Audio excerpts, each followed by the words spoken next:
Hi, my name is JP Correjo, and I'm here to persuade you on why minor league baseball players deserve to get paid more and should get paid more. All of these organizations can afford to pay their players, but they don't, and I'm going to show y'all why.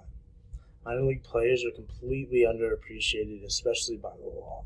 And there's a lot of people and organizations that are fighting for them to get better pay. And the MLB makes plenty of money and where they could support them, and there's actually several ways in the MLB can cut costs. So the MLB is one of the three major sports associations in America and has the most extensive minor league process, and there's no reason why they shouldn't be getting paid more. So my main points are going to be why, how, and instead of.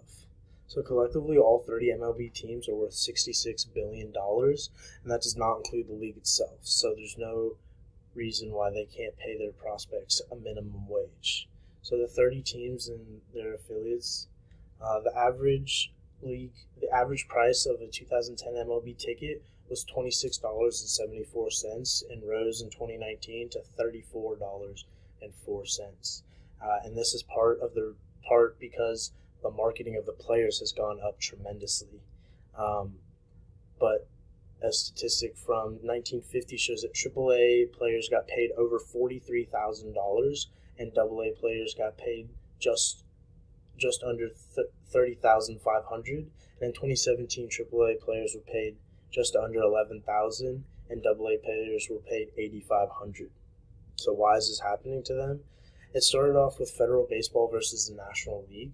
Baseball did not fall under the Sherman Antitrust Act because it was ruled in Toulson versus the Yankees that they were not in interstate commerce and therefore did not qualify for the minimum wage. But that was changed in the Curt Flood Act of '98, in which said that the minimum wage acts and labor laws do apply to them, but not to minor league players.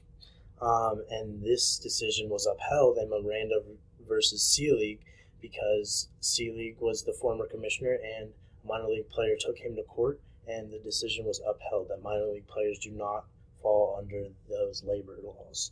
And even so much as Senator T.J. Shope from Arizona, which is one of the main spots in which spring training occurs, he passed a bill to deny them equal pay, which Arizona is planning to raise their minimum wage, and his bill was to exempt them from that minimum wage.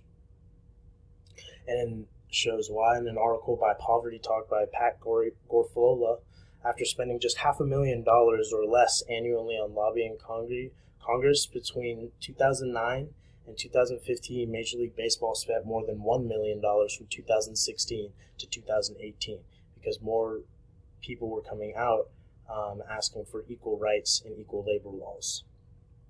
So who's working for them? The MLBPA doesn't not necessarily care about them, but they can't collectively bargain with them like they can with the major league players. But there are still individuals within the MLBPA working for them.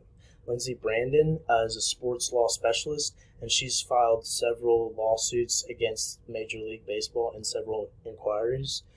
More Than Baseball is a minor league organization that aids minor leaguers. It was started by Jeremy Wolf, and he aids minor leaguers, whether it be financially, mentally, physically, or whatever they might need. And Sam Elrich was assisted in NCAA versus Alston case, in which it was fighting for semi-professional athletes to get an equal pay. So there's a lot of money in this business, and it should be reallocated to help players. I don't think a lot of $66 billion organizations pay their prospects minimum wage. So the MLB and their teams are private companies, and they have private earnings, but their revenue streams, which consume of ticket sales, merchandise, and endorsements. Forbes came out with an article saying that the average MLB team was worth $2.2 billion, and this revenue stream is also included with the endorsement deals, which is the biggest part, whether it be from Sony Entertainment, where they have a multi-million-dollar deal, or whether it be from Athletic Jersey, or whether it be from Nike. There's an abundance of money. So the average premium price for an MLB ticket this year was $114, and Fox and MLB signed a $5.1 million deal to have licensing rights for the World Series. So, and how does the minor league baseball make money? A big portion of their funding comes from their parent team, and these minor league teams can be worth anywhere from $3 million to $25 million, which is a lot of money for these minor league organizations, and that money ends up not getting reallocated back to those players, only to the parent team. So the 30 MLB teams, in each one of them has at least 4 levels of minor leagues. And the owners are responsible for these players. Like I said, that they're the ones who are directly funding them. And a big thing is they all have to go to spring training, but they all have the same expectation as the stars, that they need to find their own housing, find their own food, and that's just unrealistic because they're not getting paid for this time. So what can they cut costs on? They spend over $1.5 million on baseballs, and they're easily used 3 dozen baseballs per game, and that could be cut in half if there was nets put further around the field, and this would also increase the safety. Another thing that they could do is credit the players, minor league players, for the 2.5 months of spring training that they have to do.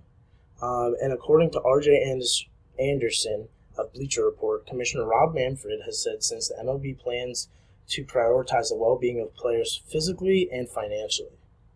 So who else can help out with the pay? Well, More Than Baseball, like I said, has been doing a great job trying to assist players. And other major leaguers is a big place where it needs to come from, is support from other major leaguers. And I think that the MLBPA could do a great job as well, trying to figure out what else they can do other than a collective bargain to try and fight for these players. Because all of those major league players in the MLBPA came from the minor leagues. And according to Sean Brody at Beyond the Box Score, at the end of the day, one thing is undeniably true. The MLB can afford to pay minor leaguers more than a living wage right now. If Manfred sent out a directive tomorrow that said every minor leaguer was to receive $50,000 annually, not a single team would miss the money needed for that raise.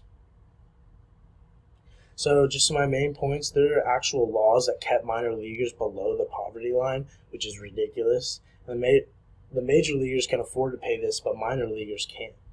So who else can help? Because there needs to be someone. All these stars that the baseball fans see on a nightly basis started from the minor leagues, and not everybody had to live off $300 bi-weekly for the majority of the players do now. The MLB can afford to pay them, and something needs to be done. Thank you.